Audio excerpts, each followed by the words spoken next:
example actually where I want you to see the difficulties of dealing with a hand from both sides of the table, both your side and partner's side, if you don't play support doubles.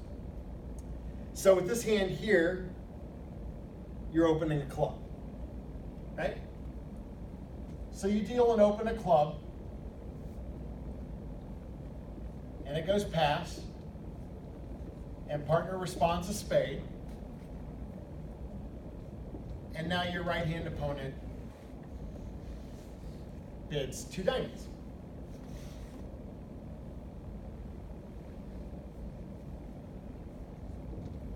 So the question is, what should you do? Now again, we're assuming for the moment that you don't play support doubles. Right. So pretend that tool is not available to you.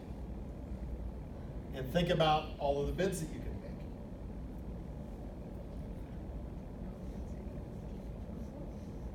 Well,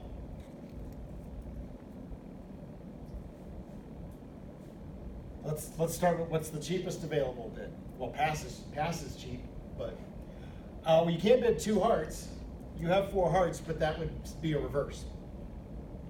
So that's out because you don't have 17 points or compensating shape.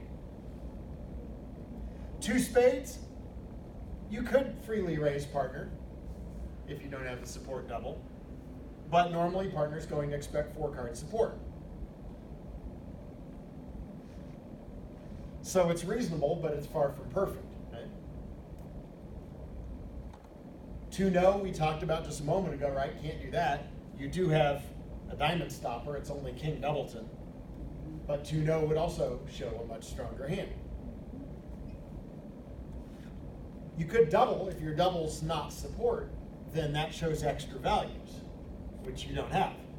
You have a minimum of it. Or you could pass. And frankly, if you don't play support doubles, you're probably stuck with pass. And now you have to hope that partner can bid again. Now let's look at this from partner's side of the table.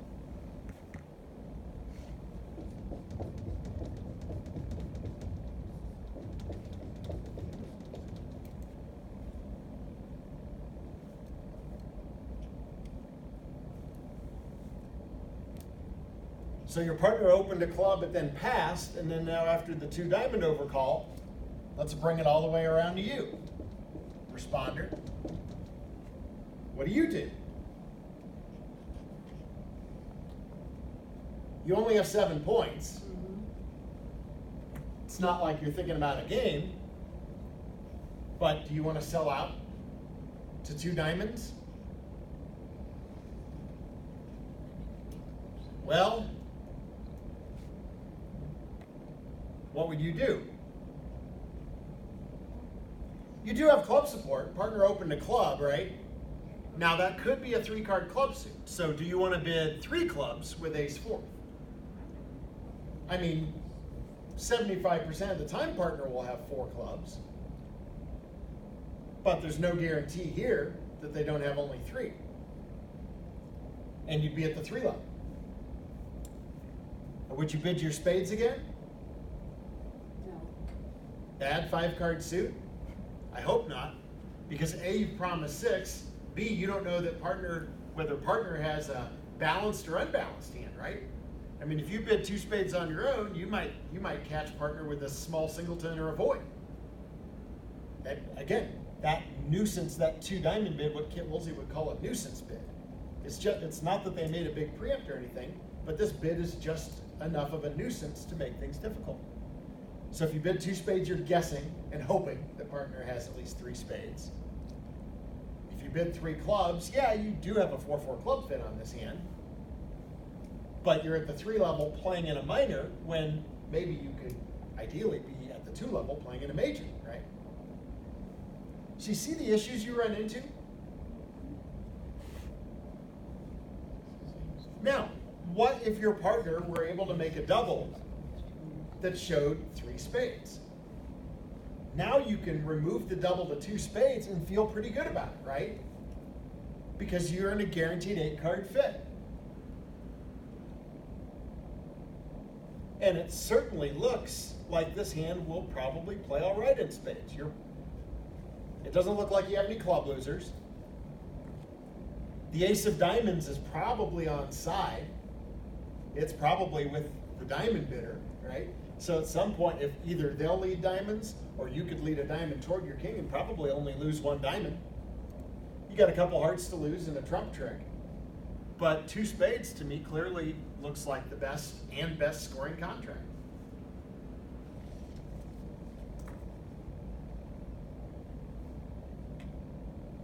On a good day, you'll make 3. As long as trumps don't break badly. So this is the value of the support double.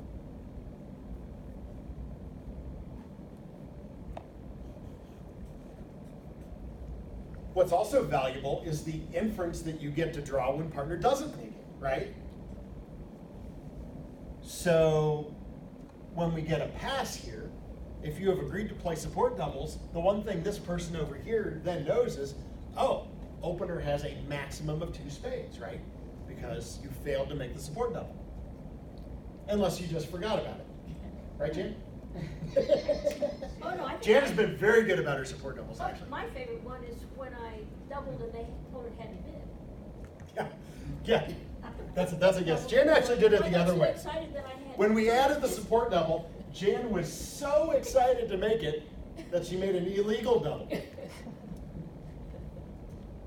Which actually barred me from the bidding, but I knew she had 3 hearts, so there was that. So how did the bidding go?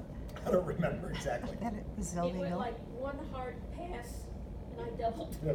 Her right hand opponent passed. Okay, got it. I was just excited. Yes.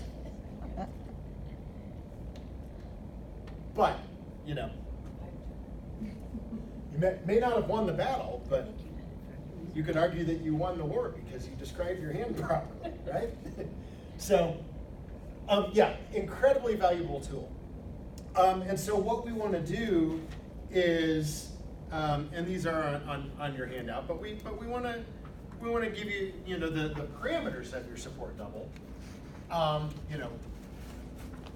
Why are we doing it? What are the goals? Oh, you got a second. What does it show? What does it deny? When do you use it? When do you not use it?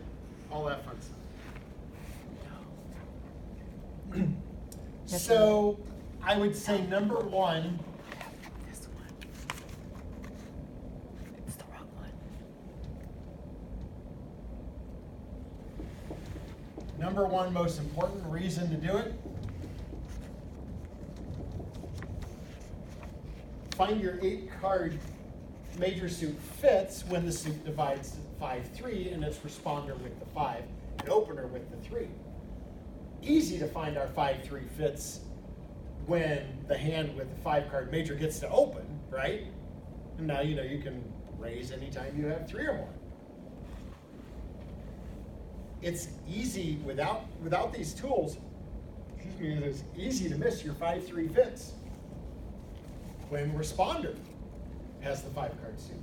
Because if I open a minor and you respond to major, you have only promised 4, right? We can't assume that you have 5 because often you have only 4. So we want to have a way to find the 5-3 fit. If we don't get interference from the opponents, sometimes it's actually harder to find the 5-3 fit. Sometimes the interference helps us if we play the support double.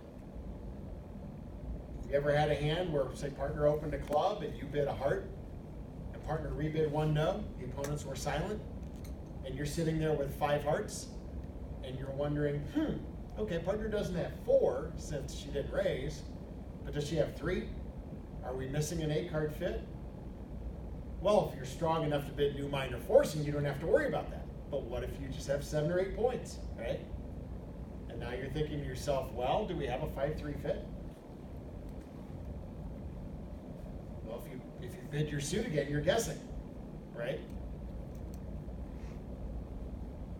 So sometimes the interference actually helps you. and the opponents make that support double available to you. Make it easier for you to find your 5-3 fit.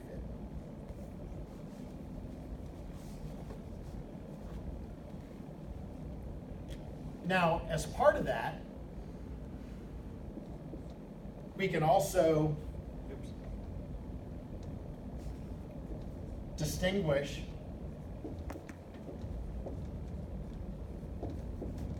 so for those times where a responder does have 5,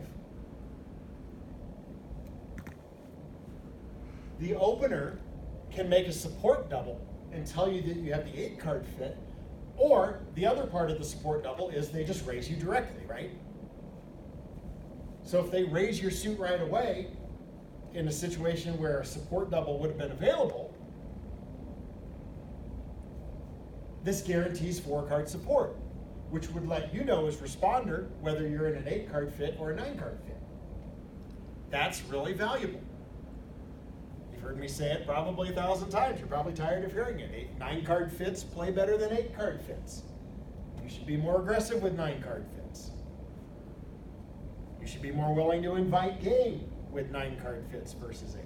You should be more willing to just bid games with 9-card fits versus 8-card fits. So this is really important and fits in with all the other stuff that we do that allows us to distinguish, right? Whether that's Jacoby to no trump or splitters or all the other options. By the way, good time for shameless self-promotion. I just started a series that's going to continue for quite a while on major suit races. In that district newsletter, you probably just got an email from ACBL district the other day. It was just published a couple of days ago. So this first column is more generic, and just kind of talking about weighing some of these 8 versus 9-card fits and just general things. But the plan for the column is to hit on a whole bunch of conventions, anything that would be part of a major suit raise structure, which would include things like support doubles. So I think that's important, be able to distinguish 8 from 9-card fits.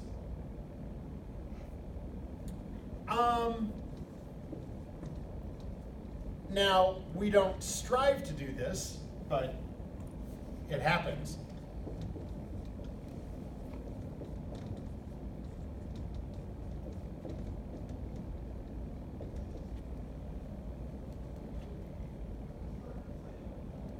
Sometimes we have only a 7-card fit, but unlike that hand that we just looked at on the worksheet, on that hand we said, well, let's go back to 2 diamonds because you have a guaranteed fit there and diamonds will play better.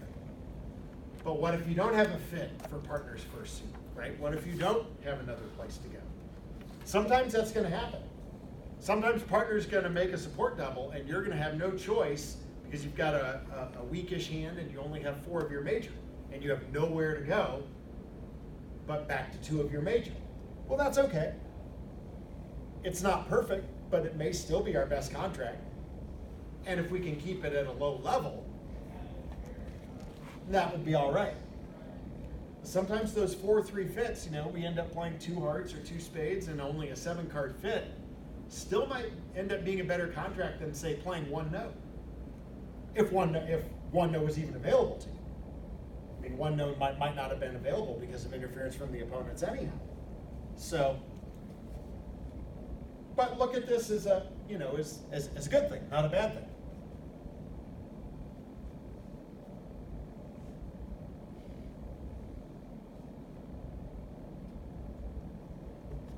Any questions on stuff we've looked at so far?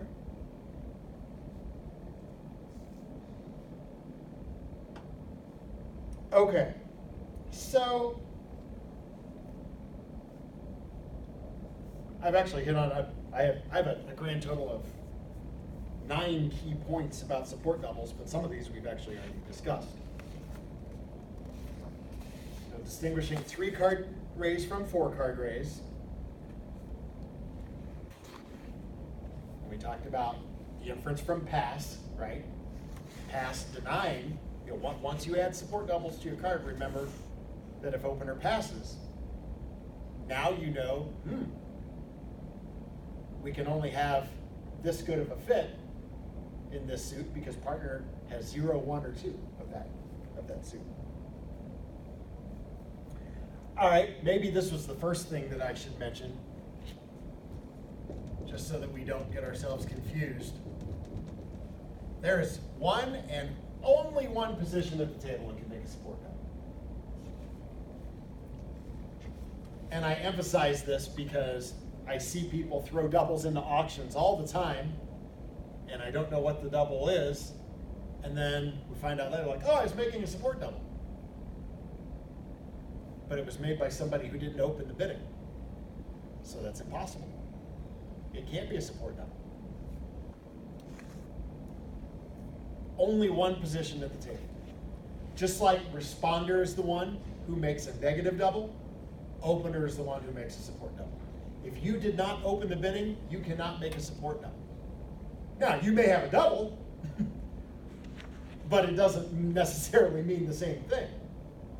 You may have 3 of partner's suit in another seat when you make that more ambiguous double, but it is not a support double per se. So just keep that in mind. Opener is the only person who can do it.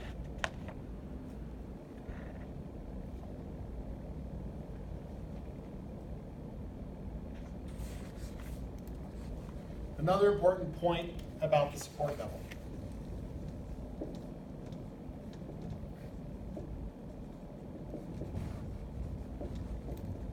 I say unlimited, but, well, I guess limited in the sense that you didn't open 2 clubs.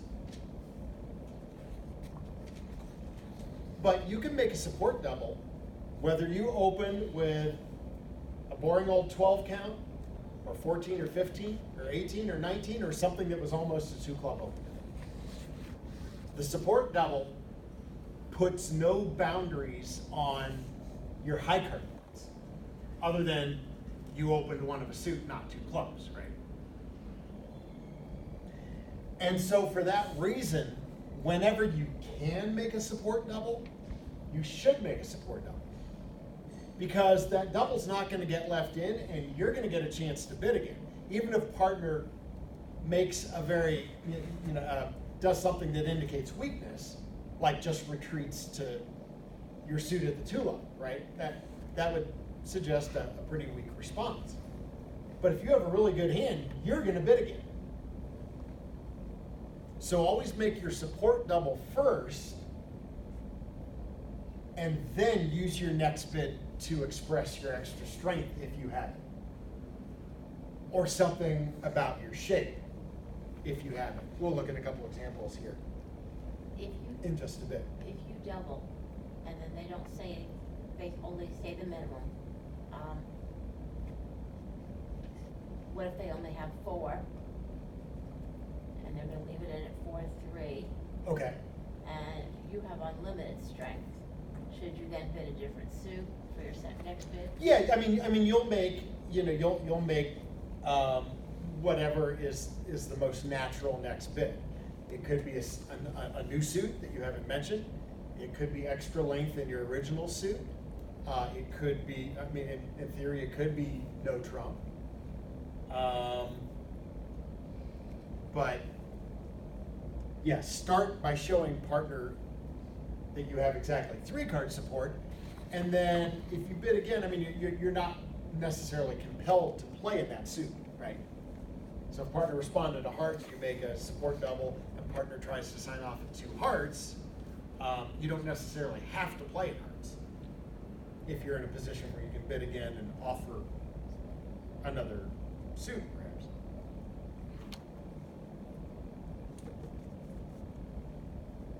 So on your convention card,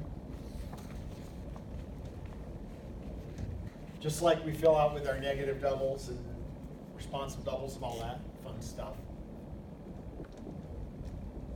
we have to choose how high we play the support double. In other words, through what intervening bid from the opponent is the support double on. And it's only on through, you technically, you could write 2 hearts. I usually just put 2M to indicate two of our major. In other words, if you make the support double opener, your partner responder has got to be able to bid two hearts or two spades.